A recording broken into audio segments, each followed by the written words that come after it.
8-year-old Arya's fingers hover over the crystal knight. Her father's warning echoes. Don't touch. But the pieces whisper secrets only she can hear. And the most powerful woman in the room, Arya's mother, though neither knows it, watches with a dawning recognition. Do you know how that moves? Sir, you're not supposed to be on this floor. The woman in the sharp black suit stood like a statue in front of the elevator. Arms crossed her eyes, scanning Owen Bennett from head to toe with subtle disapproval. Her voice was clipped, her heels louder than her words. Owen adjusted the heavy tool bag on his shoulder and offered a polite smile. Printer Emergency Room 47A. I was told it's urgent. The woman raised an eyebrow. 47A is the executive floor. I figured, judging by the marble floors and the tension in the air. Owen replied, lightly glancing around. Look, I'll be out of here as soon as I fix your CFO's printing tantrum. Just point me to the machine. The woman didn't answer. Instead, her gaze shifted to the small figure standing quietly behind Owen, her hand clutching his tool belt. Is that your daughter? Yeah. He gave a sheepish grin. Babsitter bailed. School's closed. And I can't exactly leave an 8-year-old alone at home. Don't worry, she'll sit quietly and read. Won't touch a thing. The woman hesitated. Then without a word, she stepped aside. Thanks, Owen said, nodding as he stepped through the thick glass doors. What he didn't know was that a set of eyes, sharp, calculating, and hidden behind smoked glass walls, had just spotted something unexpected in the middle of her sterile world. The executive lounge at Carrington Enterprises gleamed like something out of a modern art museum. Chrome accents, floor-to-ceiling windows, a coffee bar better stocked than most restaurants, and at the center of the room, a low table with a dazzling crystal chess set, its pieces catching the sunlight like diamonds and obsidian. Wow, Arya whispered, eyes wide. She looked up at her father, unsure. Can I? No, Owen said gently but firmly. That's not ours. Just sit over there. Okay, finish your book. I won't be long. He ruffled her hair, dropped a kiss on her forehead, and disappeared into the glass hallway, following the signs to the printer. Arya took a seat. For a moment she did read, but the pieces, those beautiful pieces, they called to her like old friends waiting to speak. She glanced around. No one seemed to be watching. Her tiny fingers reached out gently, lifting a knight, feeling the cold weight of it. And that's when the voice came. You know how that one moves. Arya gasped and dropped the piece, catching it just before it hit the board. She turned to see a woman standing there tall, poised in a perfectly cut white blazer and heels that clicked like thunder on the tiles. I'm sorry, Arya stammered. I wasn't going to break it. I was just looking. The woman didn't answer immediately. Instead, she studied Arya with eyes like glassy steel eyes that had stared down CEOs, board members, and foreign dignitaries without blinking. You're not in trouble, she said at last. I just asked a question. Do you know how the knight moves? Arya nodded slowly. It moves in an L shape. 2 up, 1 to the side, or 2 over, 1 up. The woman tilted her head. That's correct. Impressive. I learned from a book, Arya added. It had missing pages. That made the woman's eyebrow twitch just slightly. You play often? No, Arya said. Only in my head. The woman stepped closer to the table. Would you like to play just one game? Arya blinked. With you? The woman gave a half smile that didn't quite reach her eyes. Yes, with me. 10 minutes later, Owen returned to find his daughter sitting across from the most powerful woman in the building. Sloane Carrington. He breathed under his breath, frozen mid-step. He recognized her instantly. Everyone in the city did. Billionaire heiress, CEO, known for firing people mid-meeting if they wasted her time. What was she doing talking to his daughter? He rushed forward. I'm so sorry, ma'am. Arya, sweetheart, we need to go. She's fine, Sloane interrupted, not taking her eyes off the board. Your daughter has a sharp mind. Owen looked from the board to his daughter, who was biting her lips, staring hard at the pieces, like she could see something no one else did. She's 8, he said. Sloane moved a rook with surgical precision. So was Mozart when he composed his first symphony. She's just a kid. She's something else, Sloane murmured almost to herself. Arya didn't speak. She was too focused. And then, 5 moves later, she set her queen down gently and said, check. Sloane sat back. A long pause. Check indeed, she said softly. Owen exhaled. Okay, seriously, what's going on here? Sloane finally looked at him. For a moment her eyes softened. She's gifted, she said. Would you let her come back just to play another game? Owen hesitated. Every instinct told him to say no, but Arya looked up at him with those bright eyes that had seen too much disappointment in her short life. Please, Daddy, she whispered. He rubbed the back of his neck. I don't know. We're not exactly this world. Sloane leaned in slightly. Neither was I. Not really. And something in her voice, almost imperceptible, made Owen pause. There was more here. Something deeper. Something she wasn't saying. He looked at Ariel, then at the woman across from her.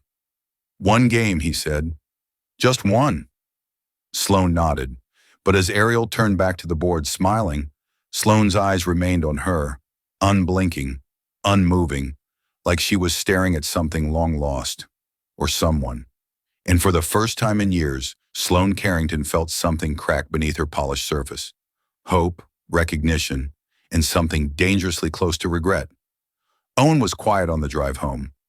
Arya sat in the back seat, legs swinging her backpack on her lap, and her fingers still clasped together like they were holding invisible chess pieces.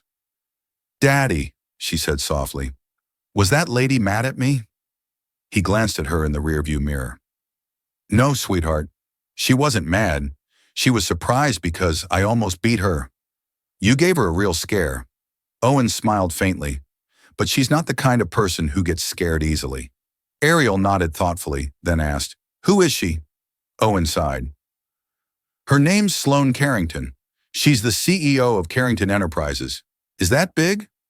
It's one of the biggest, he said. The kind of big that owns floors in every building you see downtown. Arya's eyes widened. So she's like really rich. Yeah, but money doesn't make someone worth admiring, kiddo. She tilted her head. Then what does Owen's fingers tighten slightly around the steering wheel? How they treat people when they don't have to be kind. Ariel thought about that. Then she looked out the window, her voice a whisper. She was kind to me. The next morning, Owen found a message waiting on his phone. From Sloane Carrington. Thank you for bringing Era yesterday. I hope she enjoyed the game. If she's interested, I'd love to invite her to my home this weekend.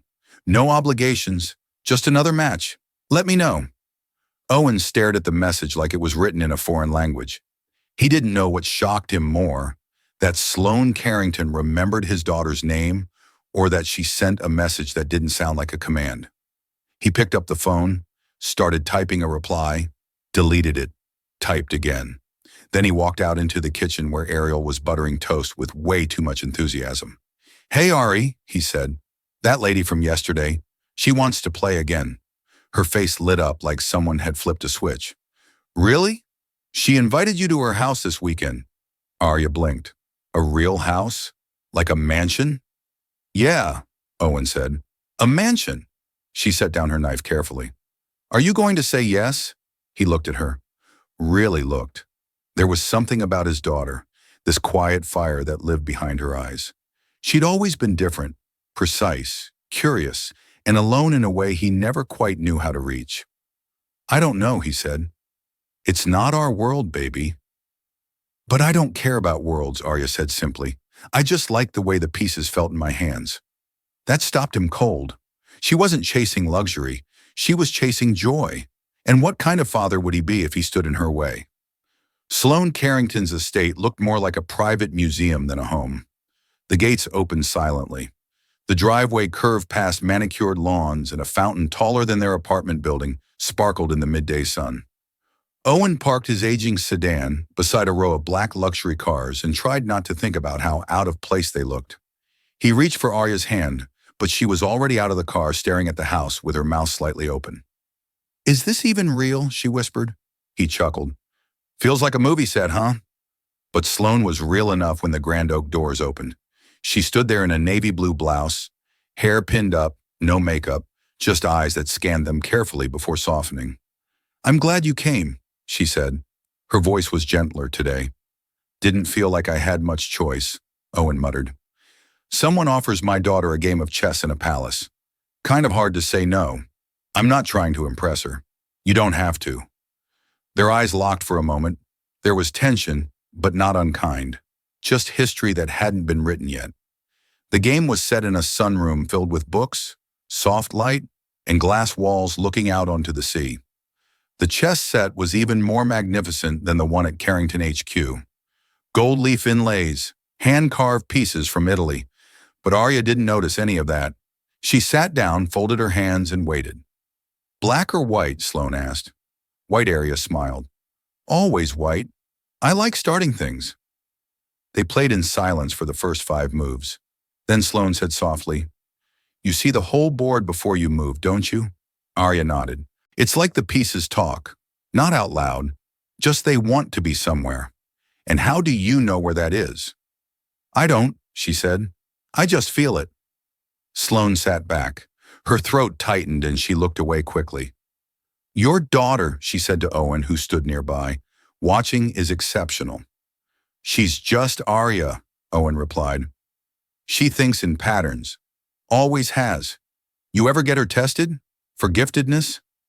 No. What for? So someone can stick a label on her and make her feel like a freak? Sloane looked over sharply. Being gifted doesn't make you a freak. No, but it makes the world expect you to be someone you're not. There was pain in his voice, and Sloane heard it. I'm not trying to take her, she said quietly. I didn't say you were. I just want to understand her. You're not the only one. They went silent again, but Arya didn't notice. She was too focused, too lost in the dance of bishops and knights and possibilities until suddenly she smiled. Check. Sloane stared at the board. You trapped me, she said. Arya's eyes twinkled. You taught me how yesterday. Sloane looked up, and for the first time, something raw and unguarded passed over her face. I haven't taught anyone anything in years, she said. But maybe it's time I start again. Owen folded his arms. What exactly do you want with my daughter? Miss Carrington Sloane turned toward him, and this time she didn't hide behind wealth or pride or perfectly chosen words. I don't know, she said, but when she sat at that board yesterday, I saw something I hadn't seen in a long time. What myself, she said softly, only freer, lighter, unbroken. Owen didn't respond because deep inside something about that felt true and terrifying, and maybe the beginning of something neither of them expected. Later that evening, after the sun dipped below the water and the sky turned lavender, Arya stood alone in Sloane Carrington's library. Her small fingers traced the edge of a bookshelf lined with first editions. The room smelled like old paper and polished wood. Through the tall windows, the waves whispered secrets only the night could hear. She turned toward the marble chessboard, still left untouched since their afternoon game. May I? She asked softly, sensing Sloane behind her. Sloane had been watching her from the doorway. Of course, she replied. It's your board now. Arya smiled and sat, beginning to place the pieces exactly as they were during the middle of their last match. I've been thinking about this position, she murmured mostly to herself. You moved your bishop here, she pointed, but if you'd waited one more turn, your queen could have pinned my rook. Then I would have had to give up my knight to protect the king. Sloane approached slowly. You're analyzing what I should have done. Arya nodded. I replay the games in my head sometimes. Even when I sleep, I see new things. Sloane sat across from her, hands folded. You see patterns where others don't. That's what my teacher says. But sometimes the patterns aren't just on the board. Sloane tilted her head. What do you mean? Arya hesitated, then asked, Do you ever feel like someone's missing from your life? Like there's a space in your chest that's shaped like a person, but you don't know who they are? The question hit Sloane like a quiet blow to the heart. I used to feel that way, she said. What made it go away? Sloane's voice caught in her throat. I thought I buried it, but sometimes even the pieces you sacrifice still haunt the game. Arya looked up at her, confused but curious. Do you mean someone you loved? Sloane nodded. Did they love you back, I think? So Sloane whispered.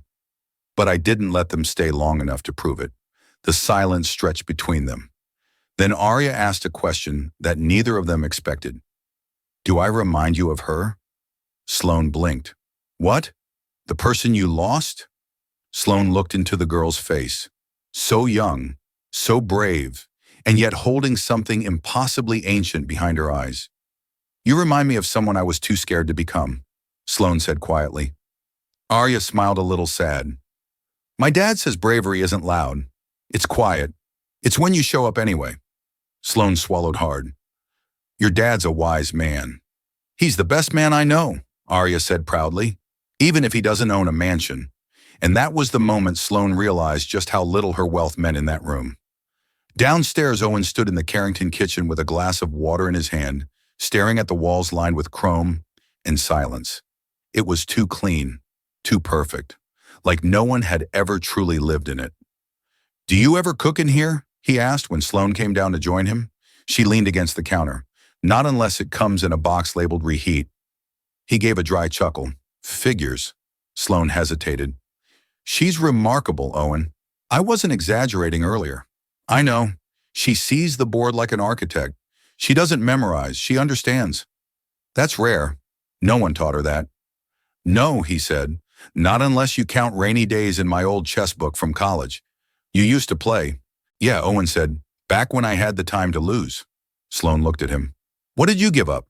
He met her eyes. "A master's degree, a career in design, job offers that required relocation. Everything I thought I wanted. Why? Because one day someone left a baby on my doorstep with a note that said, 'You're the only one I trust.'" His jaw tightened. "I didn't ask questions. I just held her, and everything else fell into place." Sloane inhaled slowly. "You adopted her?" "Not legally. I was her mother's cousin. Her mom passed unexpectedly. No father on the record, just me. And you never looked into where she came from, why she was left with you."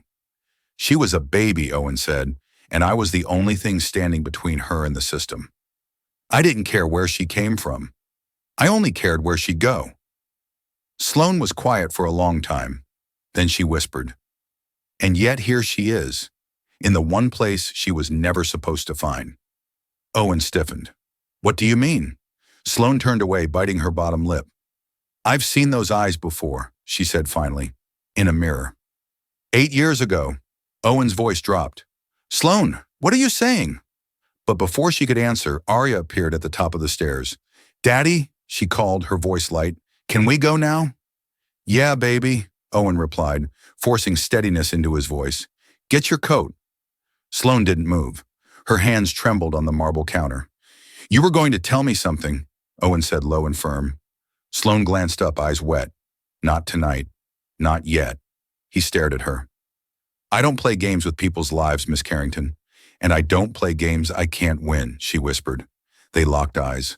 Something unspoken passed between them, a wound both shared, but neither understood. Then she said softly, "Bring her back next weekend, please."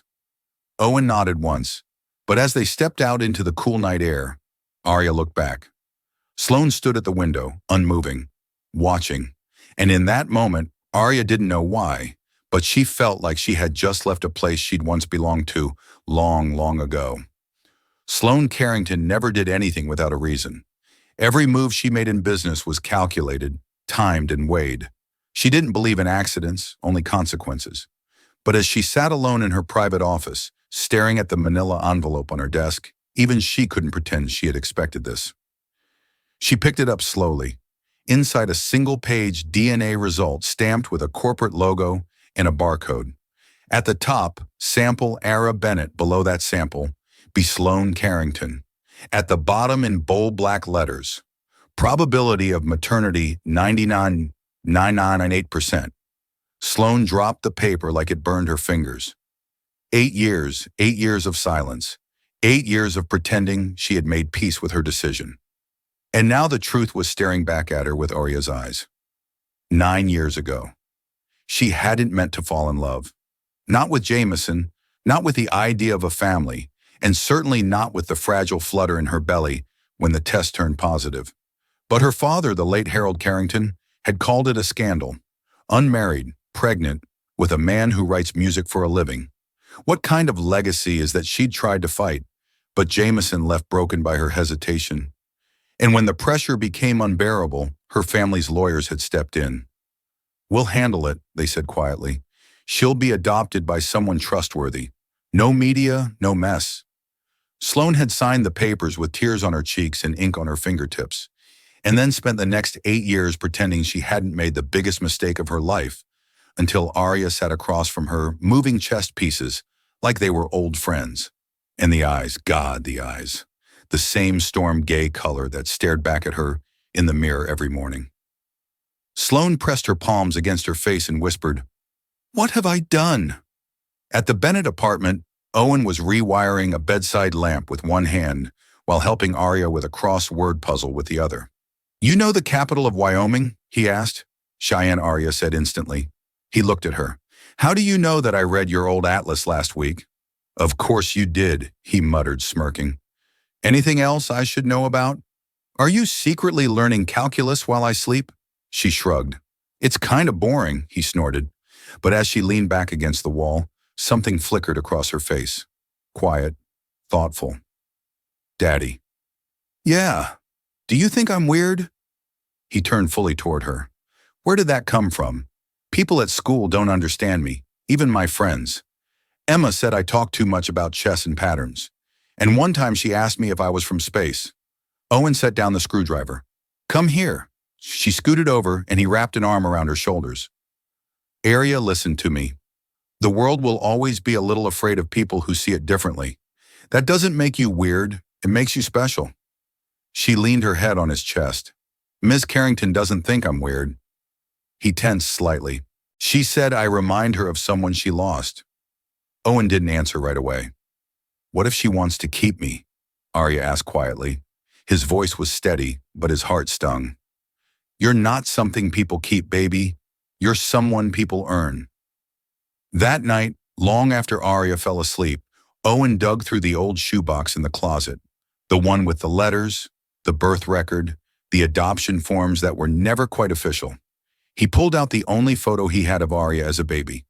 The handwriting on the back was still clear. "Her name is Ariel. Please love her like I couldn't." There was no signature, just a date. He'd always wondered about that line, like I couldn't. Now a name stirred uneasily in his mind. Sloane Carrington. He reached for his phone, searched her name, and what he found made his stomach turn cold. Archived news. Rumors from nearly a decade ago. Carrington heiress cancels engagement. Rumored pregnancy quietly disappears from public view. Then a name, Jamison Wilder, a composer who'd vanished after a messy breakup. The timing lined up. The location, even the child's age. Owen whispered, "No." He looked at the sleeping girl in the next room. He had built his whole world around her, and now it felt like someone was slipping the ground out from under his feet. Back at the Carrington estate, Sloane opened the nursery.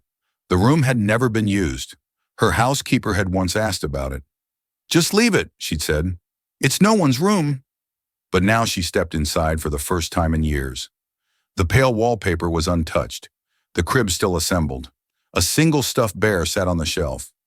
Sloane picked it up and held it to her chest and wept.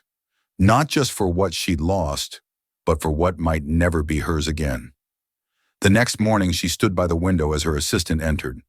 "Ma'am, your iron. Cancel it." "But it's cancel it," she said, her voice steel again. Then she picked up her phone and dialed. "Dr. Whitaker, I need to talk about parental rights." "No, not hypothetical. Very real and very delicate." She paused. "Also find someone. Jamison Wilder. I need to know where he is." Her reflection stared back at her in the glass. Poised, powerful, precise. But inside she was crumbling, because for the first time in her life, Sloane Carrington had no idea what her next move should be. And worse, she knew this wasn't her game anymore. It was Arya's and Owen's. And maybe, just maybe, she'd already lost. The flyer arrived in a navy blue envelope, crisp and gold embossed like something from another world. Owen turned it over in his callous hands and read aloud. "Young Masters Invitational, New York City, ages 8 to 16. By nomination only." He blinked. "Is this real?" Sloane Carrington stood at the other end of the workshop, her posture straight, but her eyes softer than usual. "It's very real. The most prestigious children's chess tournament in the country. Invitations don't come by mail. They come by reputation." He looked up, brows furrowed. "You nominated her?" No, Sloane said quietly. She nominated herself, with every move she's made since she sat across from me. Owen exhaled slowly. You think she's ready? She's beyond ready. He looked down again at the flyer, and for a moment all he saw was Arya at the kitchen table, playing with a board missing 3 pawns and a rook making moves that even he didn't understand. She's still just a kid. Then let her shine before the world tells her to dim. Owen looked at Sloane sharply. What do you get out of this? There was no accusation in his voice, just weary honesty. Sloane didn't blink. I don't want anything from her. Not a headline, not a contract, not a trophy. I only want a chance to be near the miracle I lost. Owen's jaw clenched. You still haven't told her. I don't want to shatter her world. You already did years ago. You just didn't stay long enough to hear it break. The silence between them thickened. Then Sloane said quietly, let her go to New York. Let her play. If you still think I'm a threat after that, I'll disappear. Owen was quiet for a long moment. Then he folded the flyer in half, slid it into his jacket, and walked past her. I'll talk to her. Later that night, Owen sat beside Arya on the fire escape outside their apartment. The city lights blinked around them, soft and far away. I have a question, he said. She looked up. Yeah. How would you feel about going to New York? Ariel blinked. For what? There's a tournament. Big one. Kids from all over. You get to play against the best. Her eyes lit up like Christmas morning. Really? They'd let me in. They already did. Her mouth dropped open. Wait, what? Who Sloane nominated you? They accepted. Arya didn't speak for a moment. Then she whispered, Do you think I'm good enough? Owen turned to her, his voice steady. I think you're better than good enough. I think you're the kind of good that makes people look twice at the world. She looked down. I don't want to lose. Then don't play for the trophy, he said gently. Play for the girl who saw a chessboard and felt like she finally understood something. Arya nodded slowly, but a thought pulled at her. Will you come with me? She asked. Owen laughed softly. Are you kidding? I wouldn't miss it for the world. She paused again. What about her? Owen went still. Miss Carrington, Arya clarified. Will she come too? She might, he said slowly. Would that bother you? Arya looked out at the street below. I don't think so. When she watches me play, I feel like I matter. Owen swallowed hard. You matter to me every second, even when you're not winning anything. I know, she said, leaning against his arm, but with her, it's like I matter in a way I can't explain. And Owen understood, not because he had the words for it, but because he'd seen it too. The way Sloane looked at Arya was not performance.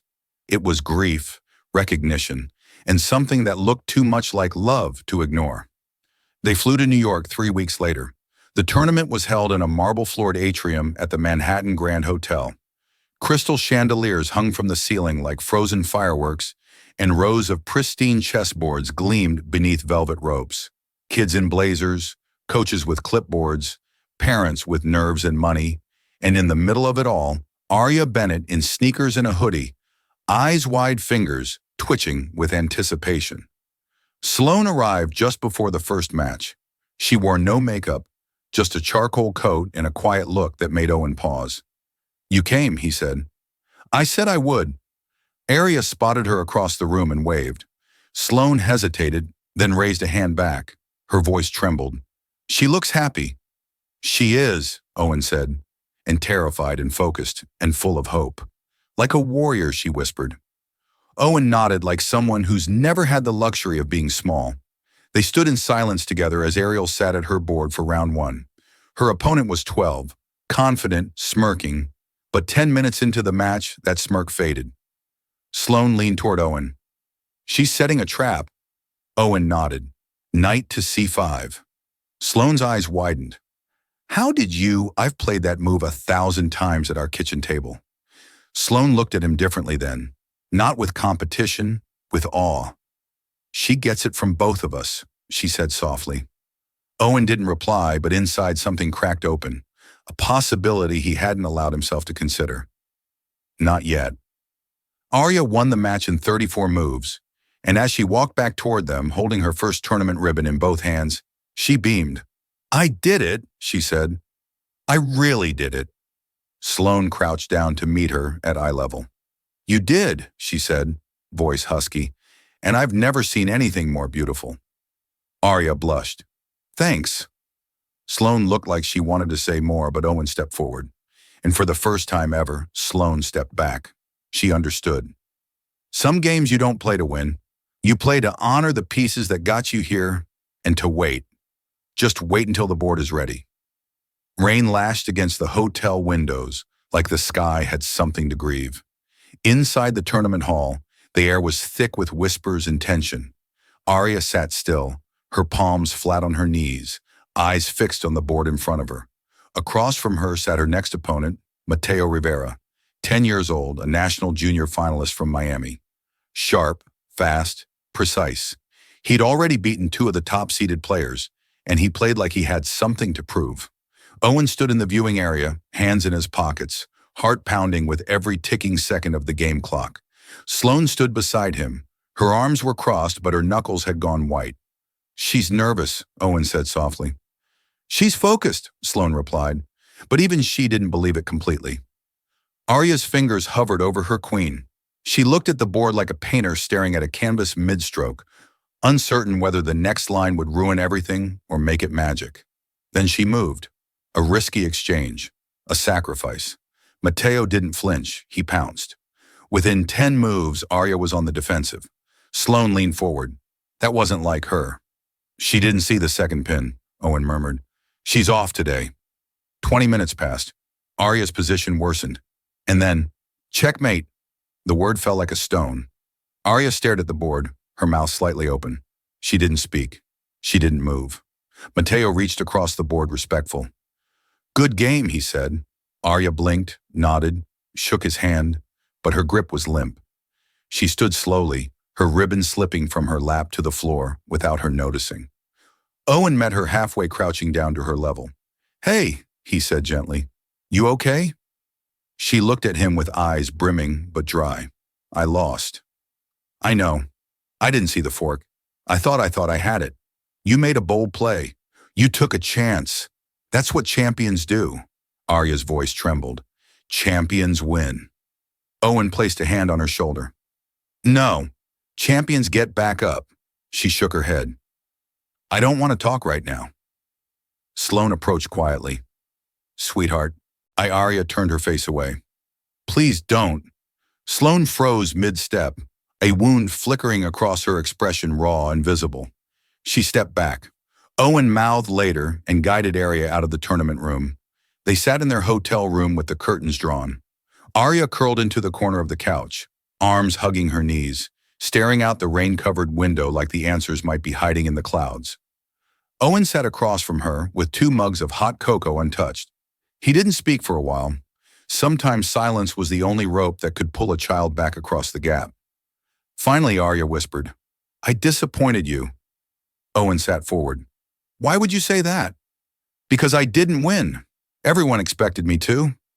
No one in this world has ever expected more from you than you expect from yourself. She looked down. I failed, she murmured. Owen took a breath. Then slowly he reached into his wallet and pulled out a faded receipt. He unfolded it, careful and deliberate. Know what this is? Arya shook her head. It's the receipt from the pawn shop where I bought our first chessboard. $80. I bought it the day you turned 4. We had leftover mac and cheese and I lit a candle in it. A ghost of a smile touched her lips. You lost every game for months, Owen said. You'd cry when you couldn't protect the king, but you never stopped showing up. You just kept learning. Arya looked up. Why are you telling me this? Because that receipt isn't about money. It's about the moment I realized what you were capable of. He leaned forward. I don't love you because you win. I love you because you try. The silence stretched. Then her voice broke. I'm scared I'm not as good as everyone thinks. Then show them what someone brave looks like. That evening, Sloane knocked gently on the hotel room door. Owen answered. Arya was curled under a blanket in the corner, reading. I just want a minute, Sloane said quietly. Owen stepped aside. Sloane walked in cautious. Arya. The little girl didn't look up. Sloane sat at the edge of the couch. I wanted to say something, she said, not as someone who cares about your talent, but as someone who understands what it means to lose something and not know who you are without it. Arya peeked at her. I lost today, she said. Sloane nodded. I've lost things that never came back. Arya closed her book like what Sloane swallowed. A family, a piece of myself, and once I lost the chance to tell someone how much they meant to me. Did they ever come back? Sloane's voice cracked. No. Arya looked at her for a long moment and then quietly.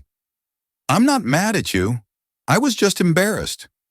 You don't ever need to be embarrassed with me, Sloane said, reaching out to gently touch her hand. Not for losing, not for feeling, never. Arya's fingers curled around Sloane slowly. It was a small gesture, but for Sloane Carrington, it felt like being handed a key to a door she never thought she'd get to knock on again. Later that night, after Arya fell asleep, Owen walked Sloane to the hallway. I appreciate what you said to her, he murmured. She's stronger than I ever was, Sloane replied. She's strong because she's had no other choice. They stood in silence. Then Sloane asked, would you think I was selfish?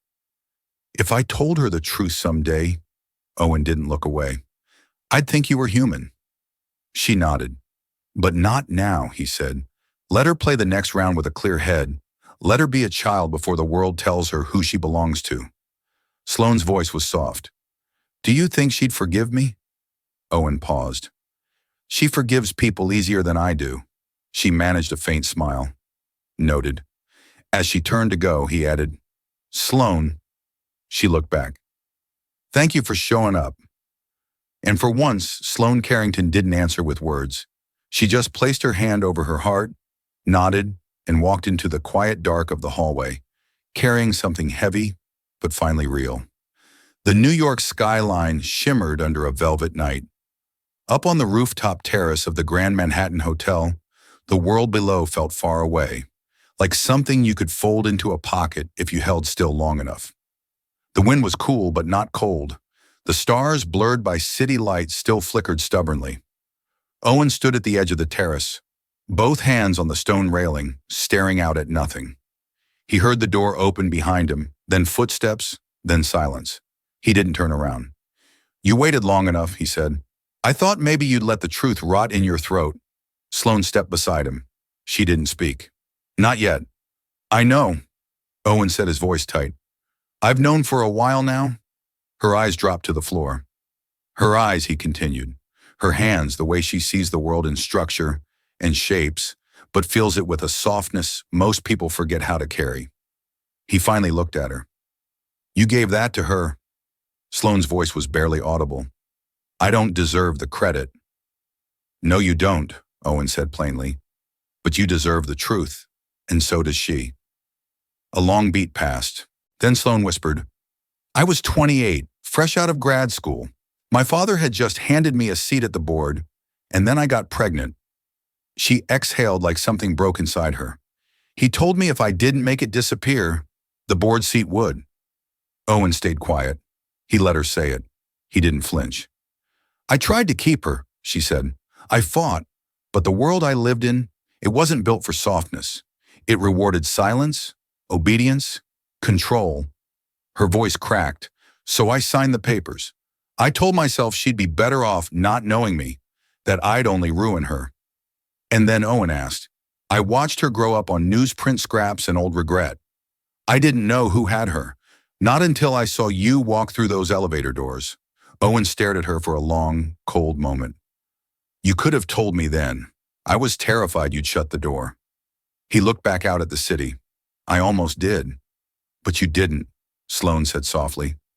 No, Owen murmured, because she's not a pawn in anyone's game, and because she deserves to know where she comes from, even if it hurts. Sloane turned toward him. Her voice was steadier now. Owen, I'm not trying to take her. I couldn't even if I wanted to. You don't have to take her, he said. She's not something you carry off. She's someone you stand beside if she lets you. The wind picked up, blowing her hair into her face. She didn't brush it away. Do you think she'll hate me? I think she'll ask why, Owen said. And I think you'd better be ready to answer. Sloane nodded slowly. She said something to me the other night, she whispered. She said when she plays chess, she feels like someone's guiding her, like there's a shadow hand helping her move the pieces. Owen blinked. She said, I don't know whose hand it is, but it feels like love. A quiet tremor passed through them both. She's stronger than either of us, Sloane said, her voice trembling, and softer somehow, both.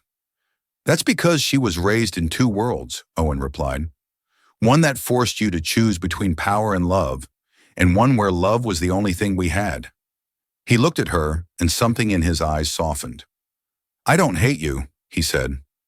Sloane looked away. I wish you would. It would be easier. I don't do easy, he said. I do, Arya, and right now she needs the truth delivered by both of us together. She nodded again. Tomorrow. Tomorrow. Sloane turned to leave, then hesitated. Do you ever regret taking her in? She asked quietly. Owen didn't even pause. Not for a second, he said. She didn't just save me. She made me worth saving. Sloane bit her lip. You were always worth saving, Owen. You just stopped believing it. Then she walked back toward the door, and Owen stood alone, wind pressing into his jacket, wondering how much a person could forgive when the wound was stitched together by love. Meanwhile, down in the hotel room, Arya couldn't sleep. She sat at the desk with the tournament flyer folded into a paper crane, her mind spiraling through every game she'd played, every piece she'd lost. She kept thinking about Mateo's eyes when he'd won, respectful but unreadable. She didn't want to be unreadable. She wanted to feel everything. Footsteps approached. It was Maria, Sloane's longtime assistant, who had brought Arya cocoa earlier. Can't sleep? Maria asked gently. Arya shook her head. There's too much thinking. Maria smiled. That's what happens to smart girls. Their minds don't know when to rest. Arya hesitated. Can I ask you something? Of course. What kind of person gives up their baby? Maria blinked. Then she walked over, sat down slowly. The kind of person who's broken, she said softly, or scared or trapped, or just too young to know how much love can hurt when it's not enough. Ari nodded as if she had already known. Do you think they wonder every day? Maria said. Some don't stop wondering until they find their way back. Arya looked down at the paper crane. And if they do, then you listen, and you decide. Not who they were, but who they are now. Arya folded the wings of the crane gently. I think someone's trying to find their way back to me. Maria placed a hand over hers. Then, meet them halfway, little one. And with that, Arya looked toward the window, heart pounding. Something was coming. She didn't know what, but for the first time she wasn't afraid. The day of the finals dawned with pale gold light in a sky scrubbed clean by last night's rain. The city felt quieter somehow, like it too was holding its breath. In the grand atrium of the tournament hall, the final chessboard was already set. Spectators whispered from behind velvet ropes. Journalists adjusted cameras and tournament officials moved like clockwork. A hush of reverence lingered in the air. Arya stood at the edge of the room, her little hand gripping the strap of her backpack, her sneakers planted firmly on the marble floor. You don't have to win to matter, Owen said gently, kneeling to adjust her sleeve. I know, she whispered. But it's okay if you still want to. She smiled faintly. I do, a voice behind them interrupted. Good morning. They turned. Sloane stood there elegant, steady, but her eyes shimmered with something fragile. May I speak with her before the game? She asked Owen. He hesitated. Arya looked at him. It's okay, Daddy. He nodded and stepped away. Sloane crouched down to Arya's level, her voice quiet and trembling. I have something to tell you, Arya, and I need you to know that it's the truth, even if it sounds strange. Arya's eyes were steady. Okay. Sloane inhaled deeply. 8 years ago, I had a daughter. I was young. I was scared. I made choices I thought were right, but they weren't. I let someone else raise her, believing she'd be better off without me. Arya's lips parted slightly. That daughter was you. There was no sound, not from the hall, not from the world, just the soft inhale of an 8-year-old girl trying to piece together a puzzle she didn't know she'd been given. You're my mom? She asked barely above a whisper. Sloane nodded. Yes. Arya blinked, then looked down at her hands. I always thought I didn't come from anyone, she murmured. But now I came from someone who plays chess like fire. Sloane's voice broke. I don't expect forgiveness. I just needed you to know. Needed you to hear it from me. Arya looked back up at her eyes, clear but unreadable. Why now? Because you deserve the whole truth before you walk onto that board? You deserve to know who you are and where your strength comes from. Arya was quiet for a long moment. Then I'm still playing as Arya Bennett. Sloane's throat tightened. Of course, but maybe someday, Arya added softly. I'll be Bennett Carrington. Sloane's eyes filled with tears. I'd be honored. A bell rang, signaling game time. Owen stepped forward. You ready, kiddo? Arya turned to them both. Can you sit together today? Owen looked at Sloane. She nodded. We'd like that. And for the first time, the three of them walked into the arena, not as strangers, not as secrets, but as something slowly forming into the shape of a family. Arya's opponent was Gabriel Cho, a 13-year-old from San Francisco known for his speed and ruthless endgame. He had a coach, a publicist, and a look in his eye that said, I don't lose. The game began. Move by move, the crowd leaned in. Owen and Sloane sat side by side in the front row, hearts pounding, watching Arya glide through the opening like a storm gathering strength. She's calm, Sloane whispered. She's in it, Owen replied. This is her favorite place in the world. Madame, Gabriel launched a brutal queenside attack. For a moment, it looked like Arya had no defense. Then, quietly, confidently, she repositioned her knight. 2 moves later, the entire board shifted. Gasps rippled through the crowd. She reversed the pressure, one commentator whispered. At 8 years old, Sloane's hand instinctively reached for Owen's. He let her hold it. In the final 5 moves, the room fell utterly silent. Then checkmate. A beat of stunned stillness. Then the hall erupted. The crowd stood. Reporters surged. The tournament director raised her hand like a champion in a boxing match. Arya didn't move. She just looked across the board at Gabriel and said, Thank you for a great game. He nodded, dazed. You're incredible. She smiled. I just listened to the pieces. Backstage, Arya sat on a bench trophy resting beside her, arms folded across her chest. Owen knelt in front of her. You did it. She shook her head. We did it. Sloane stood nearby, eyes still glassy. Ariel looked at her. I'm mad at you, she said honestly. A little bit. Sloane nodded steady. You're allowed to be, but I'm also glad you came back. Sloane blinked hard. So am I. Owen smiled. You want to go celebrate? Champ. Ariel grinned. Can we get grilled cheese? That's all you want after becoming the youngest champion in tournament history? Sloane teased. Arya nodded. That and maybe a rematch. Rematch? Owen asked. With who? Arya leaned back smugly. With both of you. Tune on. Let's see if you can keep up. They all laughed. And in that moment, there were no missing pieces, no silence, no regrets, just aboard a family and a girl who had found her place between 2 hearts, one that raised her and one that never stopped hoping she'd return. It was quiet in the car. New York shimmered behind them, lights fading as Owen's old sedan made its way down the interstate. Ariel sat in the back seat, her fingers brushing against the handle of the tournament trophy beside her, but her eyes were far away. Owen glanced at her through the rearview mirror. You okay, kiddo?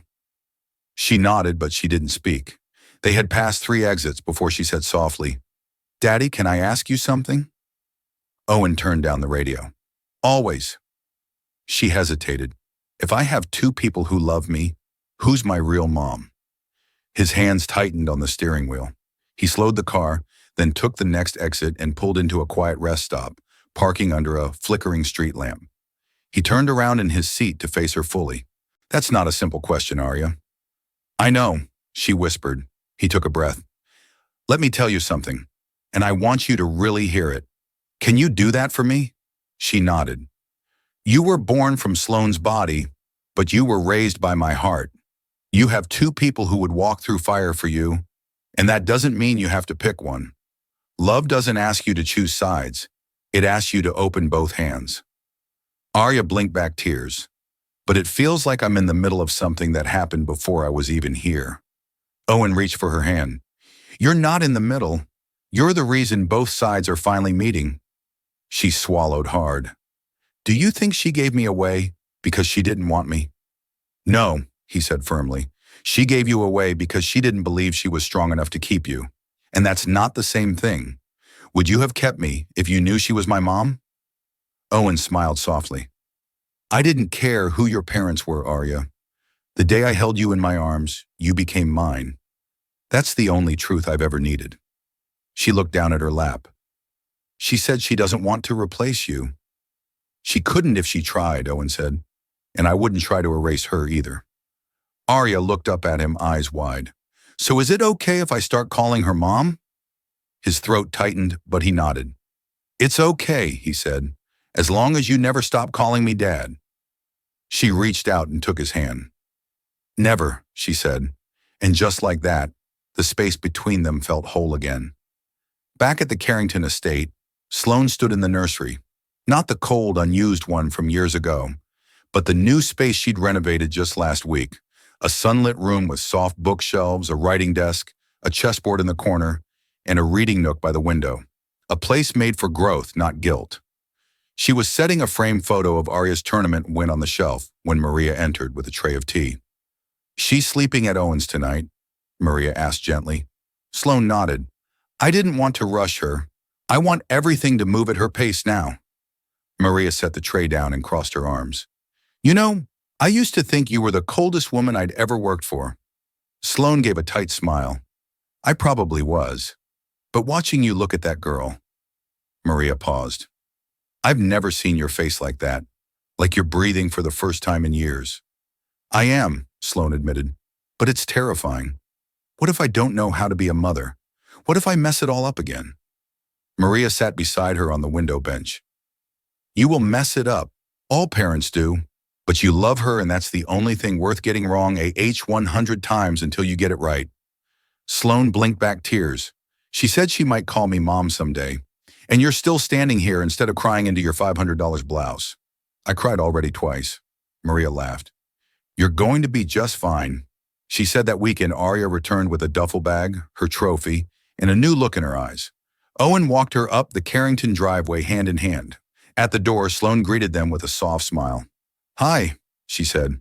I wasn't sure you'd come. Arya stepped forward. Can we talk in the garden? Sloane blinked. Of course. They walked out to the roseland pathway behind the house, just the two of them. Ariel turned to face her. I've been thinking, she said, about what it means to forgive someone. Sloane stayed quiet. I don't think forgiveness means pretending nothing happened, Arya continued. I think it means looking at someone, remembering the hurt, and saying, I still want to try. Sloane's breath hitched. That's more wisdom than most adults I know. I didn't come here to be your daughter, Arya said honestly. I came here to get to know the woman who made me and left me. And Sloane asked, her voice small. I think you've changed. I have. I think you're trying every day. Arya stepped closer. Then I want to try too. Sloane knelt down to her level eyes, shimmering. Whatever you're ready for, I'll meet you there. Arya hesitated. Then she reached out, wrapped her arms around her mother, and whispered one word. Mom. Sloane froze, then held her tight. Not like she was clinging to something lost, but like she was finally holding something found. That evening, Owen joined them for dinner, not as a visitor, not as a guardian, but as part of something new, fragile and beautiful. They laughed over takeout, told stories about Arya's chessboard antics, and made a plan to create a community program for kids who couldn't afford lessons. At one point, Arya looked at them both. If you're my mom and dad, does that mean we're a family now? Sloane looked to Owen. Owen looked at Arya, and together they said, We're figuring that out. Arya grinned. Good, because I don't want to rush it. She picked up a night piece from the board nearby. Building a family is like learning a new opening, she said. You have to practice before you get good at it. And somehow that simple truth wrapped around all three of them like a promise. A promise that this wasn't just about where she came from, but where they were all going together. The wind swept through the community park, carrying with it the laughter of children and the sound of chess pieces being moved across picnic tables. Fold-out boards covered the grass under the shade of sycamore trees. A long banner flapped above the entrance. First annual citywide youth chess outreach, sponsored by the Carrington Foundation and Area's Hope. Owen stood off to the side, arms crossed, watching as Arya crouched next to a little boy guiding him patiently through a Sicilian defense. "You don't have to rush," she said gently. "Just breathe. Chess is about thinking more than winning." The boy nodded, his brow furrowed with fierce concentration. Ariel winked at him. "You've already got the look of a champion." Sloane walked up beside Owen with 2 iced lemonades in hand. "That's your line," she said, handing him one. He chuckled. "She steals the best ones. She's earned them." They stood there for a moment, shoulder to shoulder, watching the girl they both loved shape something bigger than herself. "It's strange," Sloane said after a while. "All my life I fought for control, structure, outcomes I could predict. And now," Owen asked, "now I find peace in the things I can't." She glanced at him like how she came into our lives. Owen looked at her, eyes thoughtful.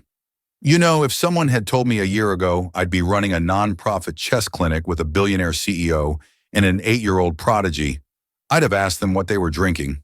Sloane smirked. "And now I'm wondering why it took so long to start."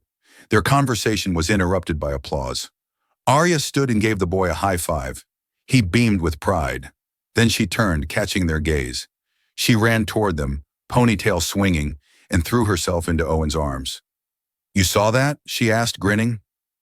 "Every move," Owen said. "You were brilliant." Arya turned to Sloane.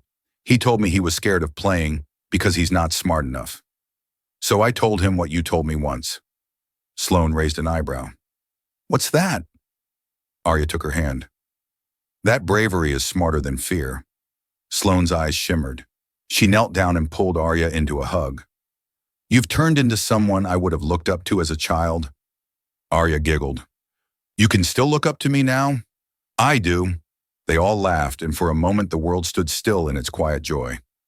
Later that afternoon, after the event had wrapped, and volunteers were folding up chairs, Owen sat alone at a table under the tree, writing something in a leather-bound notebook. Sloane approached quietly. "Writing again?" she asked. He looked up and smiled, trying to. "Something about this place makes the words come easier." She glanced at the page. "What is it?" He hesitated, then offered her the open book. She read aloud. She wasn't a miracle because she played like one. She was a miracle because she made the people around her believe again in second chances, in forgiveness, in a life that didn't have to be perfect, just honest. Sloane closed the notebook gently. "That's about her. It's about all of us," Owen said. "She just reminded us how to be better." They sat in silence for a while. Then Sloane turned to him. "Owen, have you ever thought about what comes next?" He looked at her. "For the foundation," she smiled. "No, for us." The words hung in the air. Owen let them settle before he answered. "I've thought about it every day since you walked back into our lives." Sloane's voice softened. "And I think I'm scared." "Me too," he met her eyes. "But I also think we've earned something more than fear." She reached for his hand. "I don't want to rewrite the past," she said, "but I'd give anything to start a new chapter with both of you in it." Owen studied her. "Even if it's messy," she smiled, "especially if it's messy." A breeze stirred the leaves above them. Somewhere in the distance, Arya's laughter rang out like wind chimes. He squeezed her hand. Then, "Let's not waste another page." That evening, back at Owen's modest home, Arya sat cross-legged on the porch with her notebook open, scribbling diagrams of new chess openings. Her voice floated into the kitchen where Owen and Sloane stood cooking dinner together for the first time. "Dad, can we name the next opening?" After Mom, Owen looked at Sloane and grinned. "What do you think?" she called back. "Only if it's an aggressive one." Arya giggled. "It'll be a Queen's Gambit with attitude." As they laughed together, the doorbell rang. Maria stood there holding a bouquet of wildflowers and a bottle of wine. "I heard we were celebrating something tonight," she said. Sloane pulled her into a hug. "We're celebrating everything." Owen brought out 3 glasses. Arya clinked her juice against them with exaggerated pride, and they raised a toast. "To forgiveness," Owen said to family, Sloane added. Arya looked at both of them and to the game that brought us together. They drank, and in that moment, without fanfare, Without the sharp clang of checkmate, they knew they had won something far more lasting than any trophy. They had won each other. Autumn arrived gently that year. Golden leaves floated down like blessings over the Carrington estate, softening its once imposing stone facade. The air had that kind of crispness that made you breathe a little deeper. And inside the house that used to echo with silence, laughter, now spilled into the halls like music. In the sunroom, Arya sat cross-legged on a plush rug, a chessboard between her and Owen. She tapped a bishop with her fingertip. "You know I'm 3 moves away from ending you right," she teased. Owen raised an eyebrow. "Oh, really?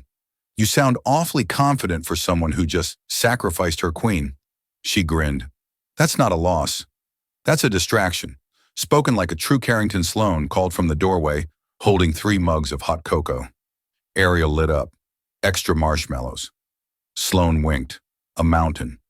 She handed Owen his cup, then knelt beside Arya, wrapping an arm around her daughter's shoulder.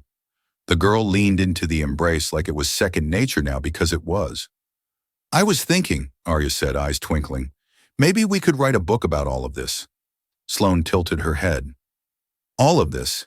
Yeah." Arya nodded. "Not just the tournament, but about finding each other, about how families can be made from broken pieces like puzzles or chessboards." Owen looked at her for a long, tender moment. "What would you call it?" Arya's smile was soft. The last piece. Sloane's breath caught in her throat. Owen reached over, gently brushing a strand of hair from Arya's forehead. "You always know how to land the final move." Arya shrugged playfully. "Maybe, but only because you both taught me the game." Later that week, they hosted a dinner at the Outreach Center, not for donors or press, just the people who had become family in quiet ways. Maria, the kids from the chess program, the janitor who always stayed late to lock up Mateo's family, and even Mrs. Jenkins from the corner bookstore, who always slipped Arya extra bookmarks. There were folding tables covered in mismatched tablecloths, paper lanterns strung across beams, and the smell of roasted vegetables and fresh bread in the air. Sloane stood by the window watching Owen tell a group of teens about a time Ariel beat him in 3 moves flat. Maria joined her, carrying 2 glasses of sparkling cider. "You've changed," Maria said, not unkindly. "I know," Sloane replied. "But not all at once. It was like learning to speak a language I used to know as a child, one I forgot I was fluent in." Maria handed her a glass. "You remember it beautifully." From across the room, Arya waved them over. "Speech time," she announced proudly. Everyone turned. Sloane and Owen exchanged a glance. "You go," she whispered. "No way," he whispered back. She clearly meant you. But Ariel pointed to both of them. Together they stood side by side, and Sloane took the mic first. "I spent much of my life chasing legacy," she began. "Success, reputation, control. But none of it mattered when I realized I'd given up the one thing that could have made me whole." She glanced at Arya. She didn't just find her way into our lives, she rearranged them. And in doing so, she gave us all a second chance. Owen stepped forward. "We don't always get to choose how life begins or who stays or who leaves, but we do get to choose who we become every single day." He looked around the room, and sometimes, if we're lucky, love shows up again in the most unexpected places on a rainy Tuesday, in the form of a little girl who asks too many questions and plays chess like a hurricane. The room laughed warmly. Sloane placed her hand over his. "Thank you for helping me believe that love doesn't expire." Owen smiled. "And thank you for proving that people can grow toward each other, not just apart." They stepped back and Arya hopped up to the mic. "And I'd just like to say," she announced, "this family's not perfect, but it's mine, and it's the best opening move I've ever made." That night, after the guests had gone and the lights had dimmed, Owen and Sloane stood on the front porch of the center. Ariel had fallen asleep, curled up on the office couch, still clutching her nightpiece. The stars were clear above them.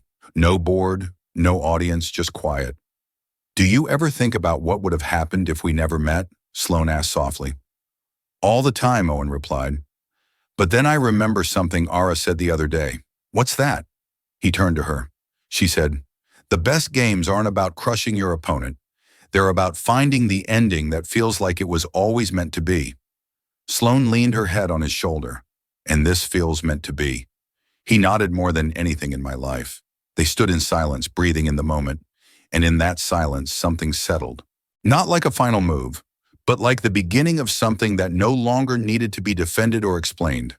A family formed in fracture, strengthened in love and held together not by perfection, but by presence, by choosing each other again and again. Checkmate, and finally peace. Sometimes the most powerful love stories aren't about romance.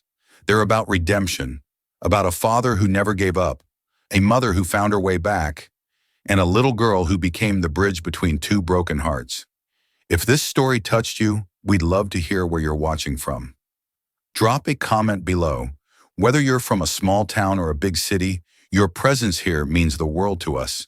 And if you believe in second chances in family and hope, hit that subscribe button. We share stories like this every day, stories that lift the heart and remind us what really matters. Thank you for watching. From our story to your heart, we're so glad you're